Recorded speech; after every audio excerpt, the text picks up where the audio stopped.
Hello students, आज का जो हमारा टॉपिक है वो है ड्राई स्पिनिंग। जो हमारे ड्राई स्पिनिंग है ये मेथड्स ऑफ स्पिनिंग के पार्ट्स है। जो इससे पहले हमारा टॉपिक था वो था वेट स्पिनिंग, उसके बाद है हमारी ड्राई स्पिनिंग। तो जो ड्राई स्पिनिंग यानी शुष्क कताई, जो हमारे ड्राई स्पिनिंग का जो मेथड है वो एसीटेट के निर्माण की प्रक्रिया है। यानी जो एसीटेट फाइबर है वो ड्राई स्पिनिंग के द्वारा ही हमें प्राप्त होता है।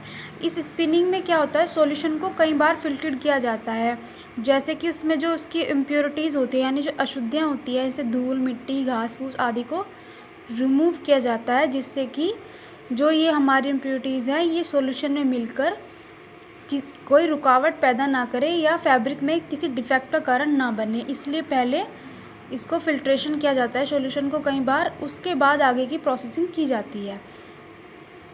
फिल्ट्रेशन के बाद पॉलीमर सॉल्यूशन को स्पिनरेट में से गुजारा जाता है। उसके बाद एक ड्राई चैम्बर होता है, उसमें से इस सॉल्यूशन को भेजा जाता है, जिसमें एक हॉट एयर होती है और हवा के संपर्क से जब फाइबर निकलता है तो जो द्रव है वो ठोस हो जाता है और जमने लगता है। और जमने के बाद यह एक तंतु यानी जो हमारा फाइबर है उससे हमारा धागा बनने लगता है और उसे खींचकर व ऐंठन देकर बाद में रोल्स या बॉबिन्स पर लपेट लिया जाता है। जैसे ये हमारा ड्राई स्पिनिंग मेथड है, इसमें जो हमारे पॉलीमर सॉल्यूशन है, ये हमारा पॉलीमर सॉल्यूशन है। फिर ये हमारा पंप है, ये पंप में से सॉल्यूशन निकलता है और उसके बाद ये हमारा स्पिन रेट है। तो यानी जब ये हमारे स्पिन रेट के होल्स हैं यानी ये छिद्र है, तो इस होल्स में से निकलता हुआ ये सॉल्यूशन निकलता है, जिससे ये हमें धीरे धीरे धागे का निर्माण करता जाता है।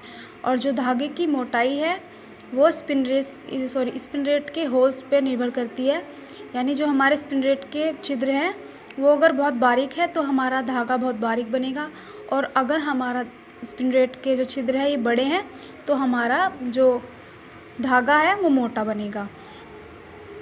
तो ये हमारा थ्रेड निकलता जाता है और ये हमारा चैम्बर है, हॉट चैम्बर, जिसमें एक ये हमारा हवा एयर है, जिसमें से गर्म हवा इन धागों पे जब ये निकलते हैं स्पिन रेट में से तो कंटिन्यू इन पे गर्म हवा डाली जाती है।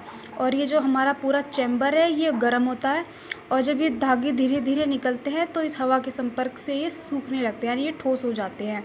और उसके बाद इन धागों को रोलर्स पे लपेट दिया जाता है और उसके बाद इन धागों को बॉबिन्स पर लपेट दिया जाता है। उसके बाद आगे की प्रोसेसिंग की जाती है, जिससे हमें बहुत लंबाई का धागा प्राप्त होता है। जो हमारे स्पिनिंग मेथड्स हैं वो धागों के अकॉर्डिंग अलग अलग मेथड्स हैं, जिसमें से हमारी जो केमिकल स्पिनिंग्स है उसमें हम एविरल यानी बहुत लंबे धागों को प्राप्त करते हैं। जिसमें हमारा पहला था वेट स्पिनिंग, जो हमारा सॉल्यूशन है वो गीली अवस्था में होता है। और जो हमारा ये ड्राई स्पिनिंग है इसमें क्या है, सॉल्यूशन हमारा गीली अवस्था में ही रहता है, लेकिन हमारा जो ये हीटेड चैम्बर है इसके संपर्क में आने से ये हमारे थ्रेड्स कंटिन्यू एकदम मतलब सूखने लगते हैं, जिससे हमारा धागा हमें प्राप्त होता है। और उसके बाद वो बॉबिन पर लपेट दिया जाता है। इसके बाद जो हमारी नेक्स्ट स्पिनिंग है वो है मेल्ट स्पिनिंग। मेल्ट स्पिनिंग यानी पिघली हुई कताई। इस विधि का उदाहरण यानी कि जैसे पॉलिएस्टर बनाने की विधि है, जो पॉलिएस्टर जो हमारा थ्रेड होता है वो मेल्ट स्पिनिंग के द्वारा बनाया जाता है। इसमें जो हमारी स्पिनिंग मेथड है इसमें सॉल्यूशन को पहले मेल्ट किया जाता है यानी सॉल्यूशन को पिघलाया जाता है। इसमें सबसे पहले जो हमारे पॉलीमर्स चिप्स होते हैं यानी जो पॉलीमर्स की पपड़ियाँ होती हो उनको पिघलाया जाता है और फिर पंप के द्वारा स्पिन रेट में से हवा के चैम्बर में से भेजा जाता है या उसको निकाला जाता है और वहाँ पे तंतु ठंडा होकर ठोस हो जाता है और लंबा धागा तैयार हो जाता है, जिसे खींचकर ऐंठन दी जाती है और लपेटा जाता है।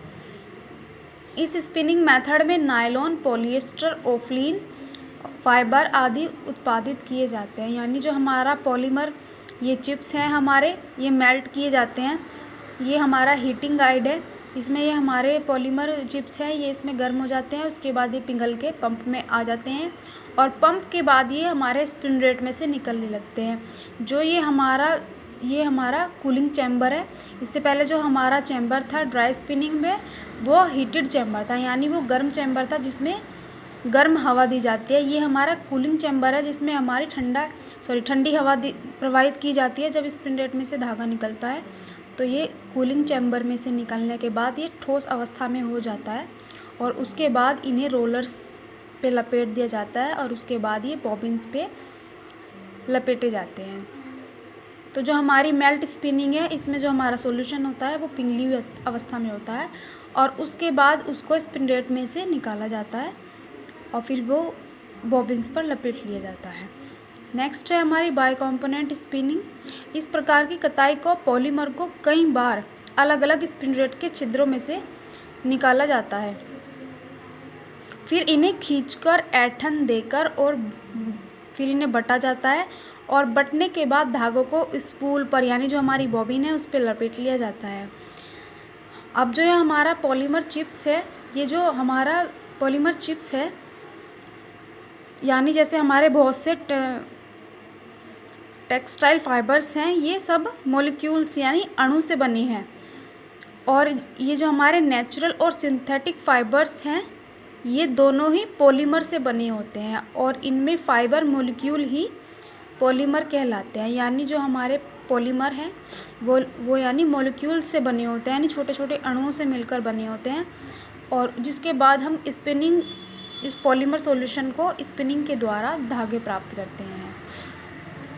तो जो ये हमारा स्पिनिंग है, मेथड्स ऑफ स्पिनिंग की, ये हमारा लास्ट टॉपिक था। इसके बाद ये टॉपिक कंप्लीट हो गया है।